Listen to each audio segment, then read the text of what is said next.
Hello everyone, আজকে আমাদের এখানে ভীষণ ঠান্ডা।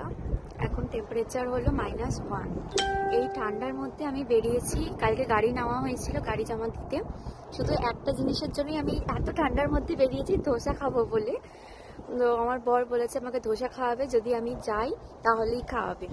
ওই জন্য ওই ধোসার লোভে আমি ঠান্ডার মধ্যে বেরোলাম।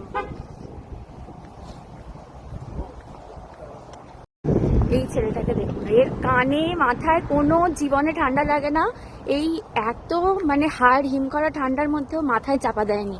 কি করে যে আছে, এত হাওয়া দিচ্ছে বাইরে তাও মাথায় চাপা। বলে বলে ফেড আপ। বাইরেটা রোদ উঠলে কি হবে, ভীষণ ঠান্ডা হাওয়া দিচ্ছে, সেই কারণে আরো টেম্পারেচারটা কম অনেকটা। এসে গেছি সারিগামা ইন্ডিয়ান ক্যাফেতে। এই যে এখানে ধোসা আমার ফেভারিট, খুব ভালো লাগে এখানকার ধোসাটা খেতে। ধরে দাঁড়া তবে আজকে ফাঁকা, তো ঠান্ডার বলে যে ফাঁকা, হাত জমে গেছে না। এই ঠান্ডা দেখে ভিতরে ঢুকলাম, ভিতরটাতে হিটার চলছে, এত ভালো লাগছে। আর ওই যে অর্ডার দিতে গেছে,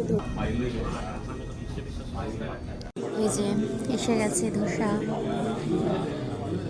আমার একটু খুব খিদে পেয়ে গেছে ধোসা দেখে।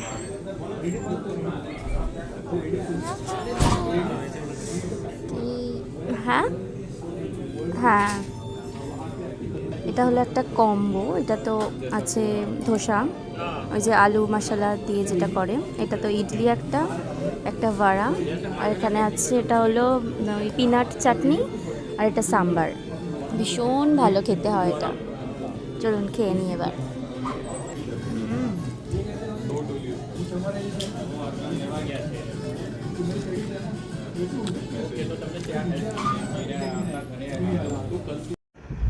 এই যে আমাদের বাড়ির কাছে এসে গেছি, এই যে আমাদের অ্যাপার্টমেন্ট কমপ্লেক্সে চলে এসেছি। আর আমাদের অ্যাপার্টমেন্টের এইখানে এত সুন্দর কালার্স এসেছে গাছগুলোতে।